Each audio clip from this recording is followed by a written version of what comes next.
Hello everyone.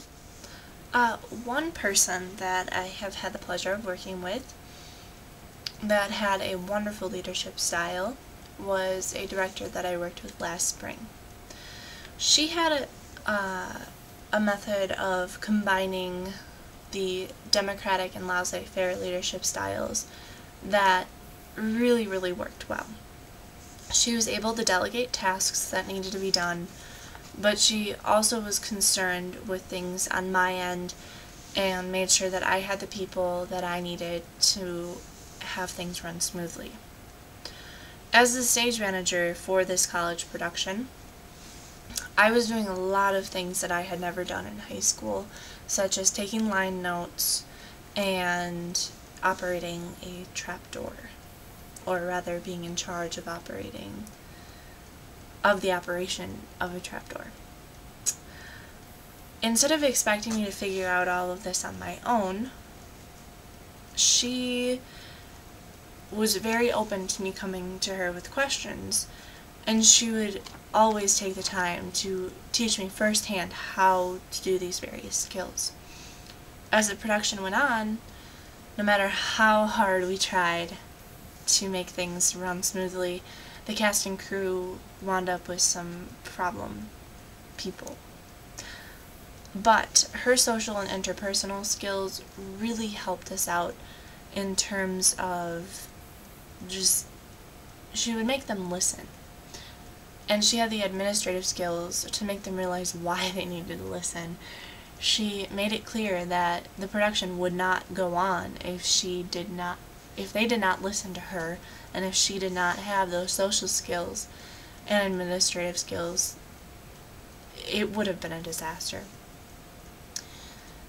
Because of this, she is a wonderful leader, and her ability to balance the democratic and laissez-faire leadership styles, it was very inspirational to me.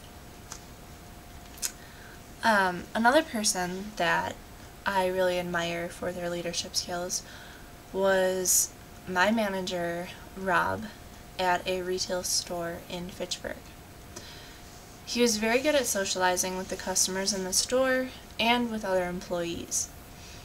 As an employee in his department, I always felt very comfortable with going to him with problems that often came up with the higher-up store managers and other employees that were in the food department. He had a great way of showing me different tasks that needed to be done throughout the department, and eventually helped me to become an assistant manager in the produce department. The thing that always struck me about him was his compassion and his willingness to talk to the store managers, even though they were above him. He was willing to speak up when they weren't treating me or others very fairly. And he was also just a very fun person to be around. When we had to be there at 6 a.m., he would come in with a smile on his face, even if he worked the night shift the day before, and he was always singing rock songs from his favorite decade, the 80s. Sometimes he was a bit too laissez-faire and had problems with other employees not listening to him, but eventually they would take him seriously because he would throw in a little bit of authoritarian leadership, and he would get his point across. An example of poor leadership that I've encountered was my assistant stage manager for the production that I had previously talked about.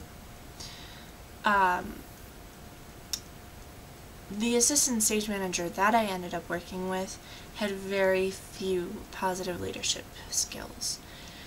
She wanted to be authoritative, but she was very antisocial and hated confrontation. At one point or another during the production, she began talking about me behind my back. She was saying that I wasn't doing my job correctly, but instead of telling me about it, she decided to tell everyone else about it. She also began to do things without my approval, and As stage manager, you have to clear everything with the stage manager before you do it, especially if you're going to be late to rehearsal, which she did multiple times without telling me about them. She would also leave me with things that she had said she would do in the first place, but then never successfully finished. And she would never talk to me about the problems that had come up with other people that were on stage crew and things like that. There were multiple times when she would try to handle things by herself, but it ended up, she just was very quiet, like I had previously stated, but she wouldn't confront the people about the problem. She would just shut them out of the work that they could have been doing, which made them very upset, and things just didn't get done. Fortunately though, as frustrating as these things were, the production did go smoothly, but the irony of all of this is her future career goal is to become a stage manager, which, as I may have previously stated, it requires a lot more social skills and confrontation than she was ever willing to give as an assistant stage manager. Thanks for watching, everyone. I will see you next week.